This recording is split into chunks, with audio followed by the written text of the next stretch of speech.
Bonjour à tous et bienvenue dans Enquête d'Esprit, le rendez-vous hebdomadaire de CNews. À mes côtés, Charlotte Dornelas et Véronique Jacquier, fidèles au poste. Bonjour à toutes les deux. Bonjour.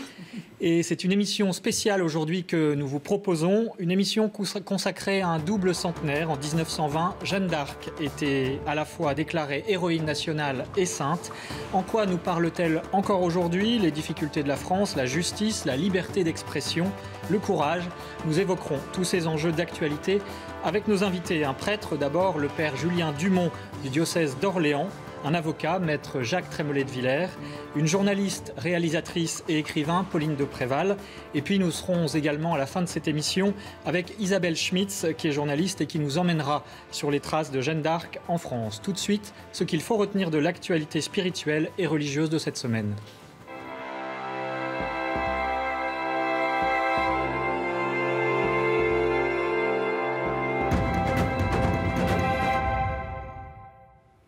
Sybille Delettre, bonjour, merci d'être avec nous. Et pour commencer, on revient bien sûr sur la reprise du culte au public. Autorisés suite à une décision du Conseil d'État, les catholiques n'ont pas perdu de temps. Dès la publication du décret, les paroisses se sont organisées pour pouvoir accueillir les fidèles. Et il y avait du monde, même en semaine. Le chant des paroissiens résonne de nouveau chaque matin dans cette église parisienne. Après 2 mois sans office, ce petit groupe d'habitués a retrouvé les bancs de l'église. On fait partie d'une communauté et donc c'est important de se retrouver physiquement. Dans cette paroisse, les messes sont célébrées avec toutes les précautions sanitaires. Les fidèles s'inscrivent sur Internet, se désinfectent les mains en entrant et doivent respecter des distances sur les chaises. Mais qu'importe ces petites contraintes, l'essentiel est que la communauté se retrouve. On a attendu ça pendant 2 mois et demi. C'est la joie de retrouver les paroissiens, c'est la joie de célébrer dans une église qui se remplit. Et on vit cette dimension de la foi ensemble. Et ça, c'est une grande joie. Pendant le confinement, le lien a été conservé entre le prêtre et ses fidèles. Mais désormais, ils peuvent également communier, ce qu'ils n'ont pas pu faire pendant 2 mois. La communion spirituelle, bon, c'est une privation qu'on a pu offrir au Seigneur, mais c'est déjà bien, mais ça ne remplace pas l'Eucharistie en vrai. Si l'Eucharistie a été instituée, c'est pour que matériellement parlant, les hommes reçoivent non seulement la parole de Dieu, mais le reçoivent en eux-mêmes. Voilà. Donc c'est un moment fort, effectivement, de reprise. Ceux qui ne peuvent pas se rendre à l'église ne sont pas oubliés. Les célébrations continuent d'être diffusées chaque jour en direct sur Internet. Les protestants, de leur côté, sont beaucoup plus mesurés. La Fédération protestante de France a donné ses recommandations aux fidèles car de nombreuses craintes subsistent malgré la reprise des célébrations. La première crainte, c'est effectivement un regain de contamination. L'autre crainte, c'est une difficulté à réapprendre à la vie communautaire comme avant. Et puis la dernière crainte, c'est au fond cette idée qu'il pourrait y avoir une église à 2 vitesses, une église de courageux et puis une église de fragiles, de vulnérables. Et donc là, il va falloir très très attention dans l'accompagnement, dans la réparation, dans la consolation et dans le soutien de tous les membres des communautés. Les musulmans, eux aussi, sont réservés. Le Conseil français du culte musulman avait appelé à éviter les rassemblements pour la fin du Ramadan, la fête de l'Aïd en fin de semaine dernière. Les mosquées désormais rouvrent petit à petit, mais c'est vrai que les règles sanitaires imposent une modification de la manière dont on peut pratiquer le rite religieux. En principe, on ne doit pas laisser d'espace entre deux personnes qui sont en train de prier l'un à côté de l'autre. Eh bien, cette règle sera bien entendu dérogée, puisque nous devrons laisser un espace au moins d'1 mètre entre chaque fidèle qui priera dans la mosquée. De la même manière qu'auparavant, on priait sur des tapis de la mosquée. Il est possible que demain, tous les tapis des mosquées soient retirés des mosquées, puisqu'elles seront porteurs de virus, pour imposer à chacun et l'obligation à chacun de venir avec son propre tapis. Seules que quelques synagogues ont rouvert leurs portes cette semaine pour fêter Shavuot en tout petit comité, mais dans la plupart, la réouverture, ce sera pour la semaine prochaine. Il faut le dire que dans le judaïsme, la vie passe devant toute loi. Les responsables ont donc décidé de règles très strictes, plus strictes que celles édictées par le gouvernement pour éviter tout risque de contamination. On va être obligé de limiter l'accès d'une part aux moins de 11 ans, elle va être interdit aux plus de 70 ans et à toutes les personnes qui seraient à risque.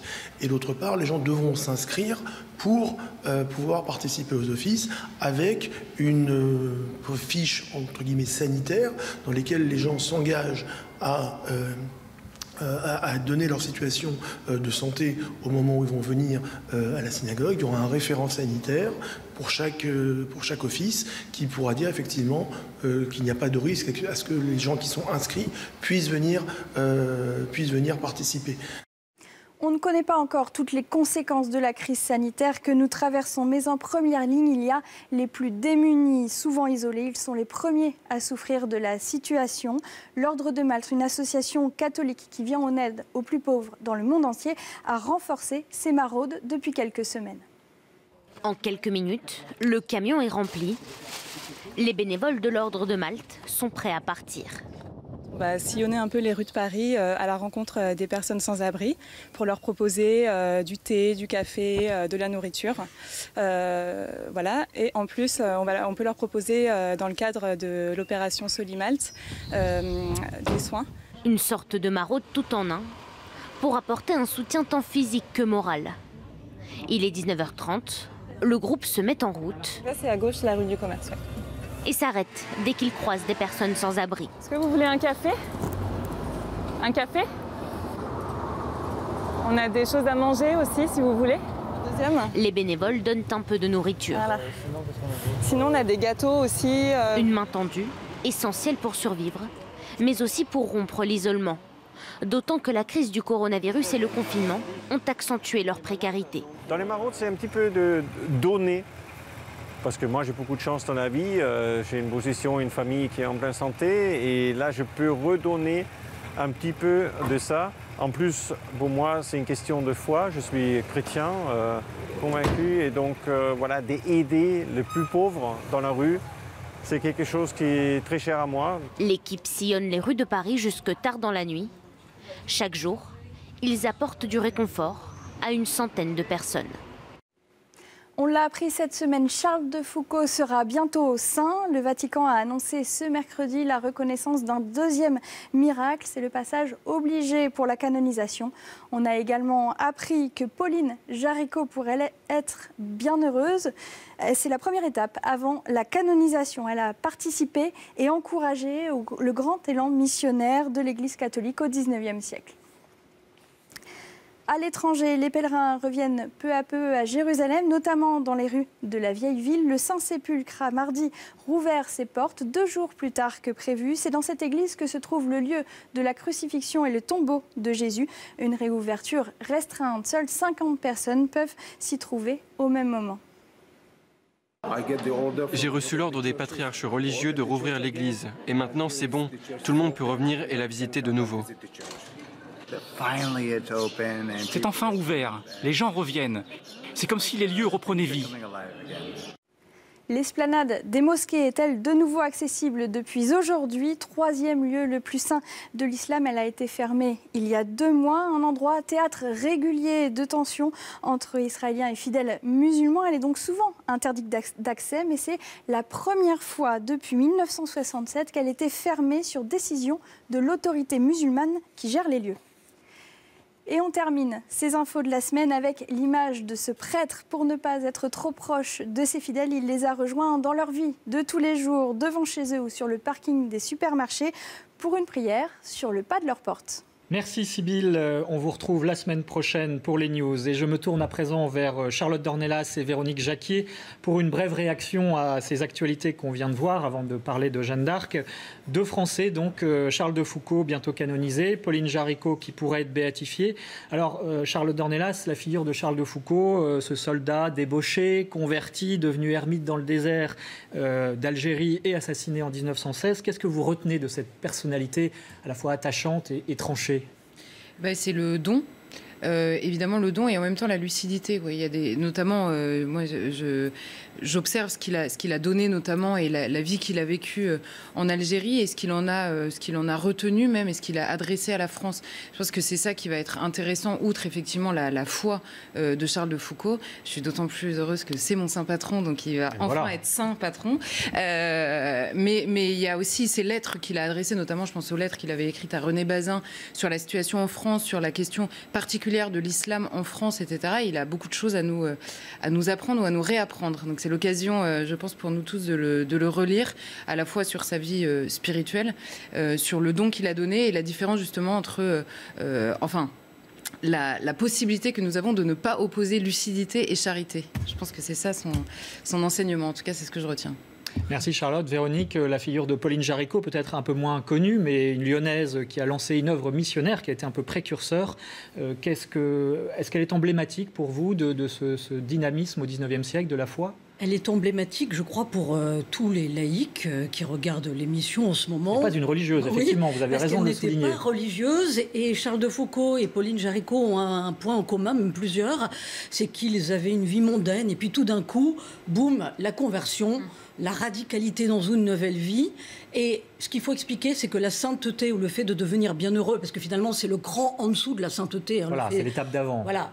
Ce qu'il faut expliquer à ceux qui nous regardent, c'est que ça n'a rien d'une vie éthérée. Au contraire, la prière a été pour eux un moteur, un carburant pour être dans l'action et pour être profondément au service des autres. Et pour Pauline Jaricot, c'était être au service d'abord des ouvriers et après d'un élan missionnaire. Et pour Charles de Foucault, c'était, comme il le dit, pour être auprès de ses frères universels, c'est-à-dire les musulmans en terre d'islam. C'est Jean-Paul II, je crois, le pape Jean-Paul II, qui a parlé de Pauline Jaricot en disant « c'est une Eucharistie vivante ». Qu'est-ce que ça veut dire ? C'est une Eucharistie vivante, c'est-à-dire qu'elle était vraiment dans le don d'elle-même pour les autres, mais en étant incroyablement priante dans la prière et en même temps dans l'action. Son œuvre de propagation de la foi, ça a été tout bête. C'est-à-dire, je demande à ceux qui m'entourent de donner à l'époque 1 franc, 1 sou pour le mettre au service des missions, donc déjà pour aider les contemplatifs, ceux qui étaient aussi missionnaires.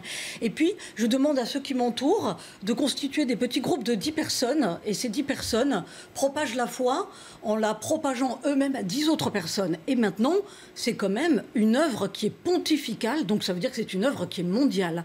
Donc c'est parti de toutes petites choses pour aboutir à de grandes choses. Merci Véronique. Alors avant d'aborder la figure de Jeanne, Jacques Trémollet de Villers, peut-être une réaction à ces 2 canonisations, ou en tout cas béatifications pour Pauline Jaricot, françaises quand même ? Les deux sont très éclairants. D'abord, il y a quelque chose d'un souvenir pour Charles de Foucault, c'est que lorsque, c'est dans le livre de Madame Castillon-du-Perron, quand il était au Maroc, et il a eu la conscience, de ce qu'il a écrit à René Bazin, qu'il fallait vraiment convertir et faire connaître la chrétienté aux musulmans. Et il a emmené quelques princes du Maroc en France et leur a fait faire le tour des endroits qu'il connaissait dans sa vie mondaine. Donc il a retrouvé tous ses souvenirs convenables, pas les autres, de sa vie mondaine, pour leur faire voir ce qu'était la chrétienté de façon très, très concrète. Et puis alors pour Pauline Jaricot, moi je suis extrêmement ému de sa méthode, parce que sa méthode des petits groupes, des petites cellules qui se diffusent, c'est la véritable méthode de reconquête. Le pragmatisme. De reconquête chrétienne, c'est vrai, de reconquête chrétienne dans un pays qui ne l'est plus. Mais elle a senti ça de façon extraordinairement souple. Alors, Jacques Trémollet de Villers, vous êtes avocat, essayiste, poète, très attaché à la figure de Jeanne d'Arc. Vous avez écrit un livre formidable, Le procès de Rouen, réédité en poche chez Tempus, et qui fait prendre la mesure de qui était vraiment Jeanne d'Arc grâce à la retranscription très précise de ses déclarations à son procès. Et puis, Pauline de Préval, bonjour, merci d'être avec nous également. Vous êtes journaliste, réalisatrice, écrivain et passionnée également par Jeanne d'Arc. Vous avez écrit 2 très beaux livres, La Sainteté casquée en 2012 aux éditions du Seuil, et puis tout récemment Sur la terre comme au ciel, aux presses de la Renaissance. Je commence par vous. Pourquoi c'est important, cette année, en 2020, de fêter ce double centenaire de Jeanne, donc à la fois déclarée héroïne nationale par la République en 1920 et sainte de l'Église catholique ? parce que sa sainteté est toujours actuelle. On parlait tout à l'heure des saintes actives. Jeanne d'Arc a été peut-être une des premières saintes, justement, laïques, et qui équilibrait la contemplation et l'action d'une manière qui est extrêmement contemporaine. C'est Charles Péguy qui disait le Christ est venu sur terre et rien ne change, on aimerait une sainte qui marche, une sainte qui réussisse. Et bon, évidemment, ça s'est mal terminé pour elle. Ça a réussi un temps, en tout cas, cette exigence d'action, de collaboration des hommes avec Dieu, Jeanne d'Arc l'a magnifiquement incarnée. C'est son actualité pour vous? Après, on peut... On va y revenir, hein, mais voilà. En tout cas, c'est ce qui vous marque vraiment de la personne. Après, elle a beaucoup de leçons à nous donner, de courage, de liberté d'expression. Est-ce qu'on en parle? On va en parler, on va en parler. Mais oui, elle a beaucoup de choses à nous dire. Alors, je voudrais aussi, Jacques Trémollet-de-Villers, qu'on replace Jeanne dans son contexte, parce que, comme elle le disait elle-même, il y avait alors grande pitié au royaume de France. On est au XIVe siècle, la France est dans un piteux état, la chevalerie française a été écrasée à Azincourt par les Anglais, le roi Charles VI est fou, la peste aussi. Ça nous ramène aussi à notre actualité, qui est arrivée 50 ans plus tôt en France, qui a décimé le pays. Finalement, en quoi Jeanne a sauvé la France? D'abord, il faut corriger la phrase. La grande pitié, c'est « et me disait l'ange, la grande pitié qui est au royaume de France ». Parce que c'est l'ange qui lui a dit. Elle ne pouvait pas elle-même le savoir. Elle n'en avait pas conscience. Elle avait une conscience dans son coin, mais elle n'avait pas... Mais en fait, ce qu'il a saisi, et c'est vrai que c'est le cœur d'une femme hein, qui est brisé par cette pitié, et qui, après, sur l'indication des voies surnaturelles, lui demande de partir et de faire quelque chose d'absolument ahurissant, mais qu'elle réussit parce qu'elle a les dons naturels et parce qu'elle est conduite sur le plan surnaturel. Véronique Jacquier. Il faut peut-être préciser qu'à cette époque-là, il y avait quand même beaucoup de mysticisme, il y avait beaucoup de femmes guerrières, hein, et beaucoup d'ailleurs se sont prévalues après d'être un peu des Jeanne d'Arc bis, mais il n'y a qu'une Jeanne d'Arc, et je crois qu'il faut expliquer pourquoi à ceux qui nous regardent, c'est qu'elle est allée jusqu'au bout, et qu'elle est allée qu'elle était en plus dans une posture sacrificielle, avec une foi et avec ses voix. C'est-à-dire, maître, est-ce que Jeanne d'Arc serait Jeanne d'Arc sans les voix? Oui, alors non, elle ne peut pas être Jeanne d'Arc sans les voix, elle le dit elle-même. Oui, mais sans le commandement de Dieu, je n'aurais rien fait. Mais... Et je n'ai fait que par le commandement de Dieu. Mais ce qui est très important, ce que vous dites, c'est qu'à l'époque, c'est vrai qu'il y a beaucoup de mysticisme, comme dans beaucoup d'époques tragiques comme on l'est. Comme à l'époque, d'autant qu'il ne faut pas oublier que l'Université de Paris, à l'époque, a béni le traité de Troyes qui a vendu le royaume de France en Angleterre. Donc à ce moment-là, ils sont tous toute l'élite. Parce que l'université de Paris, pour comprendre aujourd'hui, c'est l'ENA plus Sciences Po plus l'école de guerre plus HEC plus je ne sais plus quoi encore. Enfin oui, vous pouvez pas. Normal sup. Voilà. Vous avez mettez tout ça ensemble et vous avez l'université de Paris. Donc ils dominent tout. Ils s'appelaient eux-mêmes, en toute humilité évangélique, le clair soleil de la chrétienté. Bon. Donc ils sont tout. Ils font les papes. Quand on a un problème sur les papes, c'est eux qui décident. Et voilà ces gens-là qui ont fait une nouvelle organisation du monde par le traité de Troyes qui supprime simplement le royaume de France. Et Jeanne qui arrive et qui renverse tout.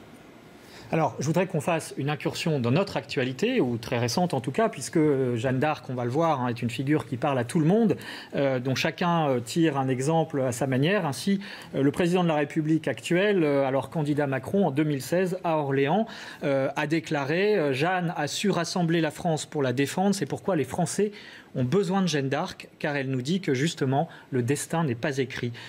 Une réaction, Charlotte Dornelas, finalement, le destin n'est pas écrit, les Français ont besoin de Jeanne d'Arc. Mais dans le rapport de la France à travers les siècles à Jeanne d'Arc et des Français à Jeanne d'Arc, il y a tout le génie de cette fille, en fait. C'est-à-dire qu'elle fait l'unité autour d'elle, non pas parce que chacun a sa Jeanne d'Arc, mais parce que chacun la rejoint par un biais de sa personnalité, d'accord, mais il n'y en a qu'une Jeanne d'Arc. Donc c'est pas chacun se fait une idée de Jeanne d'Arc, et je note quand même, alors un peu avec humour, mais que c'est quand même une des seules fois, même il n'y en a eu que deux, une des seules fois où Dieu fait de la politique, très concrètement. Il parle à Jeanne, et je note qu'au fil des siècles, ça fait l'unité en France. Donc c'est peut-être une chose. Non, mais plus sérieusement, ce qui est assez incroyable chez cette fille, c'est que, et je pense que c'est pour ça qu'elle incarne la France en plus de sa sainteté, c'est que chez elle se rejoignent justement l'héroïsme et la sainteté. Et donc il y a quelque chose d'époustouflant sur le modèle qu'elle est, et en même temps quand on la découvre, parce que c'est par ailleurs un personnage historique qu'on connaît très bien, notamment par les procès, donc même s'il y a beaucoup de suppositions, beaucoup de fantasmes autour de cette fille, on se dit oui mais si elle était la fille du roi, et si elle était la sœur de je ne sais pas qui, etc. Tout ça n'enlève rien à la fascination qu'elle génère et aux écrits qu'on a et aux minutes du procès. Et on découvre une fille qui, on n'aura jamais la même mission que Jeanne d'Arc, donc on pourrait se dire ok on l'admire mais qu'est-ce qu'elle peut nous apprendre. Et en fait justement dans tous les témoignages, les siens, ses réponses, la manière dont elle tient tête, parce que vous disiez tout à l'heure la justice, la liberté d'expression au pays, l'Église, même l'Église, elle est condamnée à la fin par un tribunal d'Église. Donc dans son temps, avec son très jeune âge et son ignorance effectivement de l'état du pays à ce moment-là, elle arrive et elle est fidèle en toute chose, elle aime son pays, elle aime l'Église, et en même temps, elle sait que sa mission, enfin, elle ne veut pas déroger à sa mission. Donc il y a pour le coup, dans son état d'esprit et dans sa volonté à chaque acte qu'elle pose, quelque chose qui est une leçon de chaque instant en fait, même si on ne nous demande pas aujourd'hui de bouter les Anglais hors de France, dans chacun des actes qu'elle posait, il y a un modèle incroyable et très accessible. Pauline de Préval, vous êtes d'accord avec ce qui vient d'être dit, et notamment je voudrais peut-être revenir sur l'aspect politique des choses. Est-ce qu'il y a un art politique chez Jeanne d'Arc? Moi je voulais rebondir sur la déclaration d'Emmanuel Macron. Je vous en prie. Et je vais rejoindre également votre question, tout simplement pour dire que ce sont des très belles paroles, mais on aimerait bien qu'elles passent à travers les actes maintenant. Et ce que nous montre Jeanne d'Arc justement, c'est la cohérence parfaite entre les paroles et les actes. En ce moment, on vit dans le virtuel, on substitue la communication à l'action. Et à la différence de ceux qui nous gouvernent à coup de storytelling, Jeanne d'Arc n'a pas fait que raconter une belle histoire à laquelle on avait envie de croire. Elle l'a incarnée personnellement et elle l'a inscrite dans les faits. Quand on lit les témoignages de ceux qui ont vécu à ses côtés, ils ont tous été frappés par le caractère performatif de ses paroles. C'est-à-dire que tout ce qu'elle disait s'accomplissait, soit par intervention divine, soit par l'action des hommes enflammés par ses discours. Et pourquoi ils l'ont suivi? Parce qu'elle-même incarnait ce en quoi elle croyait. C'est ça qu'on appelle la sainteté, finalement, c'est la cohérence entre les paroles et les actes.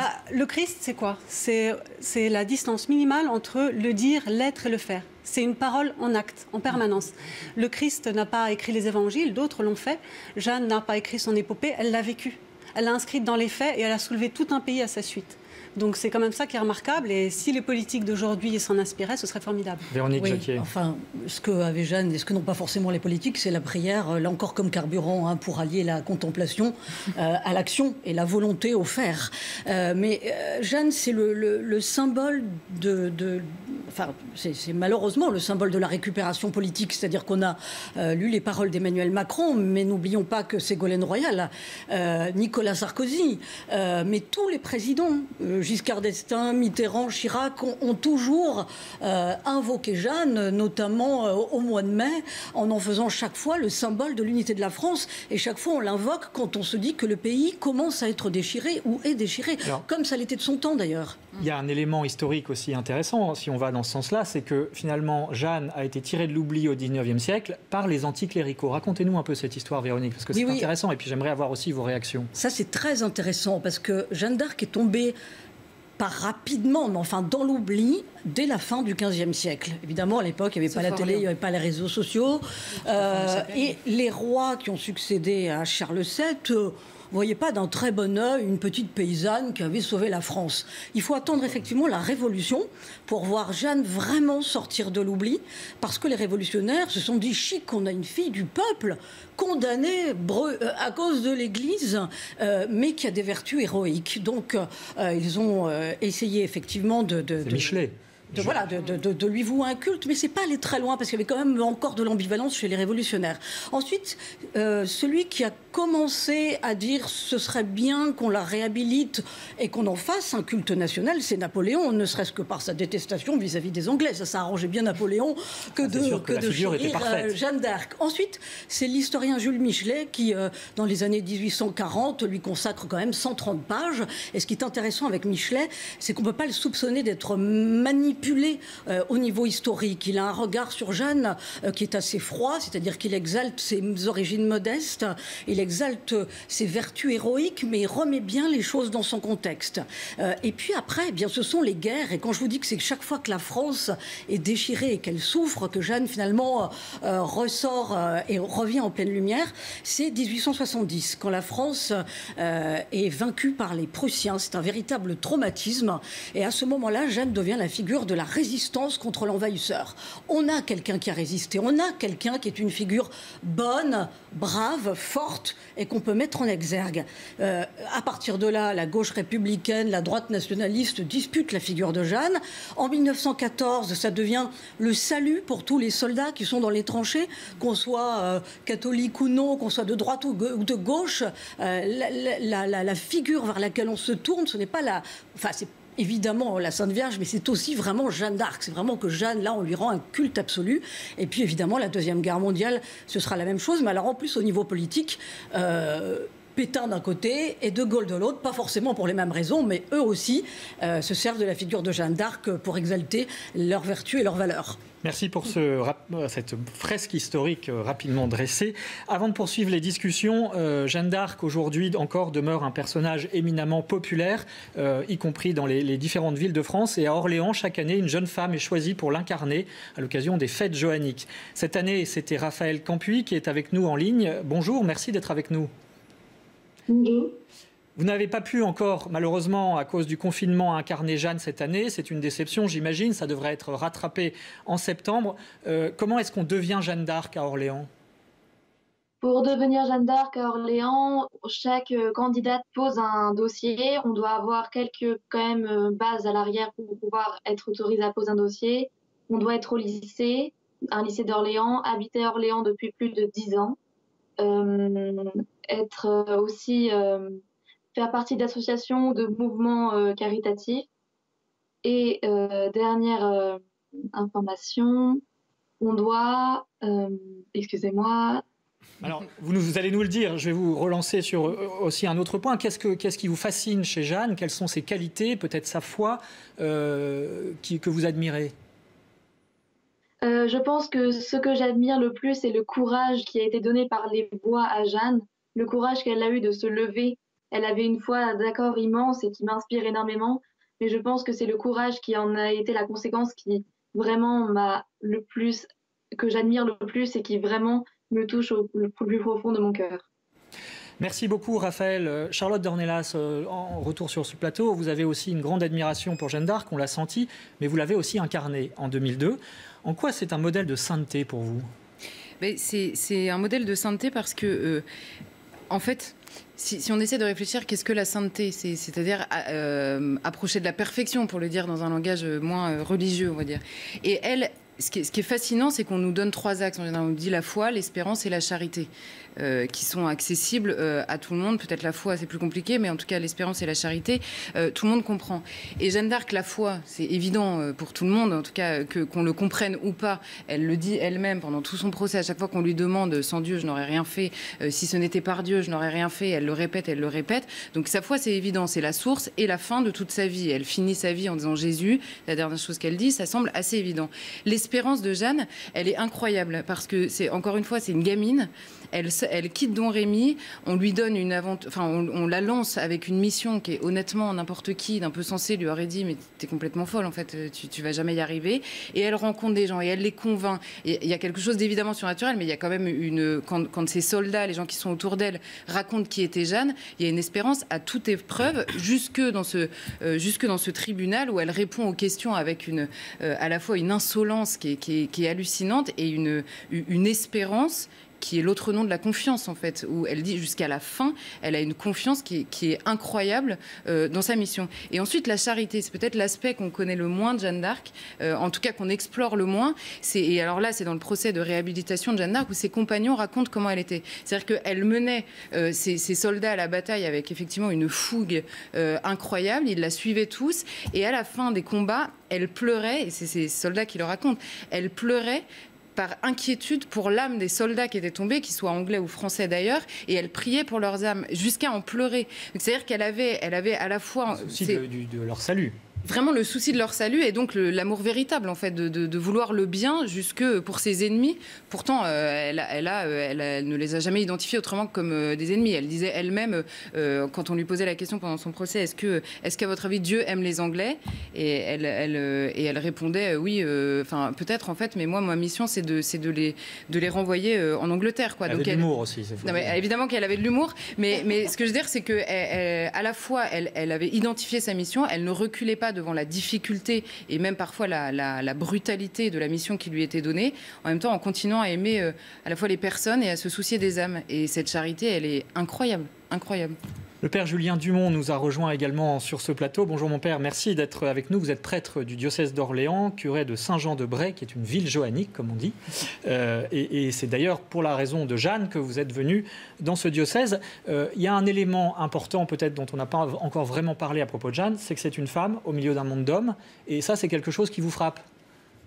Oui, surtout, moi, ce qui m'a frappé dans la vie de Jeanne, c'est la manière dont elle parlait au capitaine, avec beaucoup de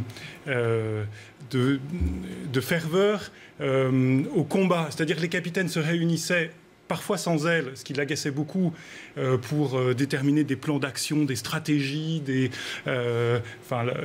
combats, mais ils tergiversaient beaucoup, ils reculaient souvent. Et Jeanne arrivait dans les conseils, et elle disait maintenant c'est terminé, on y va, Dieu est avec nous.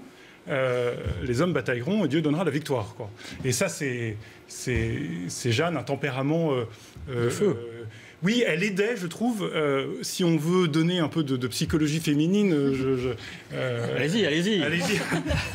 Je trouve qu'elle aidait les hommes à être vraiment des hommes. Et ça, pour moi, c'est... Voilà, ça c'est dit. Voilà. Jacques Trémollet de Villers, c'est une femme, mais c'est aussi une guerrière. Lors de son procès, cette fois de canonisation, donc beaucoup plus tard, à la fin du 19e, c'est quelque chose qui a posé problème aussi. Oui, parce qu'en fait, elle a apporté la sainteté dans 3 domaines où on ne la trouve pas beaucoup. Dans le domaine militaire, dans le domaine politique et dans le domaine judiciaire. Et elle est arrivée, c'est extraordinaire. Et dans le domaine militaire, vous l'avez dit, en fait, elle réconforte les hommes. Quand elle dit à d'Alençon, mon beau duc, auriez-vous peur? Vous souvenez-vous que j'ai dit à votre femme... Elle a 19 ans, je crois. Oui, j'ai promis à votre femme que je vous ramènerai. Oui, bon. Et c'est au moment de la bataille de Patay où il dit, est-ce que vous avez de bons éperons? Il dit, pourquoi il va falloir fuir? Non, il va falloir courir très vite contre eux. Bon, donc elle a le ton militaire, elle a le style militaire. Et tout à l'heure, vous avez, je ne sais plus qui a dit, en fait... elle a réussi une épopée extraordinaire qui était d'aller ramener le roi à Reims et tout. Mais en fait, concrètement, il fallait le faire. C'est-à-dire qu'elle a fait les sièges, on voit dès qu'elle arrive devant Troyes, par exemple, et les gens de Troyes ne veulent pas ouvrir, elle dit à tout le monde, allez, on met les fagots, on installe, on fait le siège. Et quand il voit la concrétisation, il commence à plier. Donc, sainteté militaire. Sainteté politique, encore plus compliquée. Elle a tout le conseil contre elle. Le conseil du roi. Le conseil du roi. Elle a tout le conseil du roi contre elle. Ils sont tous jaloux. Regnault de Chartres, la Trémouille, etc. Bon. Donc il faut que, quand elle veut emmener le roi à Reims, tout le monde est contre. Et il faut qu'elle arrive à séduire le roi pour que le roi lui dise finalement, Jeanne, on y va. Bon. Donc, et c'est pour ça qu'elle se confessait souvent, le matin, le soir et tout. Alors justement, si vous permettez un point là-dessus, parce que effectivement, s'agissant de sa sainteté, le recours au sacrement, sa dévotion envers l'Eucharistie, la messe, la confession, c'est quelque chose de très important dans sa vie. Oui, très important, parce qu'en fait, il faut voir aussi que, si on regarde les choses dans le concret, c'est une jeune fille de Don Rémy qui est propulsée vedette mondiale. Elle est à l'échelle de l'époque, bien sûr. Quand elle arrive partout, tous les hommes, tout le monde est là, va baiser son anneau, son cheval, etc. Et tout. Elle est dans un état de gloire, et donc il faut un retour sur soi tout le temps. En plus, elle a un tempérament extrêmement fort, extrêmement vif. Elle est comme Saint-Louis, elle est très impatiente. Bon, donc il faut que les choses, quand tu dis aujourd'hui plutôt que demain, et demain plutôt qu'après-demain. Donc il faut que ça soit fait tout de suite. Bon. Donc elle est très exigeante. Et la sainteté judiciaire, ça, on ne l'obtient que dans le sacrifice. On n'a jamais vu autre chose. Vous êtes bien placé pour le savoir, vous qui êtes avocat. Notre Seigneur et Jeanne, bon voilà, c'est une bonne leçon pour les juges. Il faut qu'ils écoutent. Père Julien Dumont, il y a un élément aussi, s'agissant de sa dévotion à l'Eucharistie, notamment, qui la rapproche de notre actualité, c'est qu'elle a été privée, pendant son procès à Rouen, de communion pendant plusieurs mois. Qu'est-ce que ça nous apprend et comment l'a-t-elle vécu? Alors, elle a été effectivement privée non seulement de communion, mais aussi de confession, ce qui, pour un chrétien, quand il a le salut de son âme, ce qui était le cas pour Jeanne, enfin, c'était le salut éternel était dans la société de Jeanne vraiment ce vers quoi il fallait tendre, et être privé de l'Eucharistie et de la confession, qui sont les deux moyens que l'Église permet et donne pour accéder au salut éternel, c'est terrifiant. C'est une épreuve, c'est la plus grande des tortures qu'elle a pu vivre durant son confinement, si je puis dire. Alors, confinement un peu plus dur que le nôtre, mais enfin... Alors, un peu plus dur, oui. Un peu plus dur. Et ça se termine mal. Jeanne d'Arc continue de passionner aujourd'hui, on l'a dit, et on se rappelle notamment la passion qu'a déclenchée en 2016 la vente aux enchères de son anneau. Cédric Manet est allé pour CNews interroger celui qui en a fait l'acquisition, Philippe Devilliers, reportage. C'est un trésor bien à l'abri, dans cette chapelle du parc du Puy-du-Fou. Un anneau en argent plaqué d'or, gravé d'une inscription « Jésus-Maria » avec 3 croix. Anneau qui aurait appartenu à Jeanne d'Arc. Il a été acheté aux enchères il y a 4 ans par le parc à thème. Son arrivée s'est faite en grande pompe. L'histoire retiendra qu'en 2016, l'anneau de Jeanne d'Arc est revenu en France pour toujours. Cet anneau aurait été donné à la pucelle d'Orléans par ses parents. Avant chaque bataille, elle l'embrasse pour se mettre sous la protection de Jésus et Marie, comme le relatent les minutes de son procès. C'est une démarche symbolique à dimension spirituelle, c'est-à-dire qu'elle voit dans l'anneau la proximité de sa famille, de ses parents, qui lui ont donné cet anneau, et aussi une dimension spirituelle. Elle prie Jésus-Marie, non seulement de la sauver, mais surtout de sauver la France. C'est justement ce geste de piété qui se retournera contre elle lors de son procès. Pour l'évêque Cochon, dans l'anneau, il y a un sortilège. L'anneau est le vecteur de la sorcellerie, puisque Jeanne d'Arc va être condamnée comme sorcière. Et donc, pour convaincre Jeanne de sorcellerie, il faut des preuves matérielles. Le corps du délit, c'est l'anneau. Aujourd'hui, l'anneau est exposé dans cette chapelle où les visiteurs peuvent venir, s'ils le souhaitent, se recueillir. Et nous sommes à présent avec Isabelle Schmitz. Bonjour Isabelle. Bonjour Amic. Vous êtes journaliste au Figaro hors série. Vous venez de publier un magnifique numéro consacré à Jeanne d'Arc, justement, à l'occasion du centenaire de sa canonisation. Qu'est-ce que vous avez découvert en abordant finalement toutes les facettes de ce personnage historique et de cette sainte ? Écoutez, j'ai découvert la part fascinante de son humanité. J'ai écouté Maître Trémollet de Villers avec grand intérêt l'évoquer et illustrer les différents domaines dans lesquels sa sainteté s'était forgée. En travaillant sur elle, en fait, on est stupéfait à la fois par la richesse de sa vie, de sa courte vie, et d'une intensité incroyable, et puis par l'élan d'enthousiasme qu'elle suscite partout. J'ai eu la chance d'aller en reportage sur les lieux de mémoire de Jeanne, de Domrémy évidemment jusqu'à Rouen, en s'arrêtant à Vaucouleurs, Chinon, Reims, Orléans. Et j'ai constaté là-bas en fait à quel point Jeanne est une héroïne universelle qui parle à tout le monde, pas seulement aux catholiques, pas seulement à des gens qui seraient très passionnés de l'identité de la France, mais à toutes sortes de personnes qui ont été touchées de l'engagement courageux de cette jeune femme, fidèle à ses voix, fidèle à sa foi, fidèle à son engagement pour le roi Charles VII, pour la France. Et j'ai trouvé ça très émouvant en fait de voir à quel point elle a inspiré toutes sortes de créations, de folklore. Le cinéma et les écrivains. Isabelle, peut-être un dernier mot, votre coup de cœur justement s'agissant des écrivains. Il y en a un récent dont vous voudriez nous parler. Alors oui, le coup de cœur est très récent et très vrai. C'est Michel Bernard, un ancien préfet de Reims et de l'Île-et-Rose, qui a été haut fonctionnaire pendant 30 ans et qui a mené une carrière littéraire en parallèle à laquelle il s'est consacré depuis 3 ans. Et il a sorti 2 livres sur l'épopée de Jeanne, un qui s'appelle Le Bon Cœur, qui raconte son histoire, et un qui s'appelle Le Bon Sens et qui relate son procès en réhabilitation. Ces livres sont absolument passionnants parce qu'ils nous font mesurer toute l'épaisseur humaine de Jeanne et en même temps le côté mystérieux de cette épopée qui reste inexplicable si l'on évacue bien sûr la dimension spirituelle. Et j'ai trouvé en tout le volume qu'il consacre au procès en réhabilitation absolument passionnant, qui vous prend comme un thriller, mais il a une réelle profondeur et il analyse aussi toutes les répercussions humaines de cette histoire, du fait de décider de rouvrir ou non le procès de Jeanne d'Arc. Et il nous aide en fait à mesurer à quel point le roi Charles VII a hésité, a finalement tranché en faveur de Jeanne et de ce procès en réhabilitation. Et il nous montre à quel point nul ne reste... Merci Isabelle.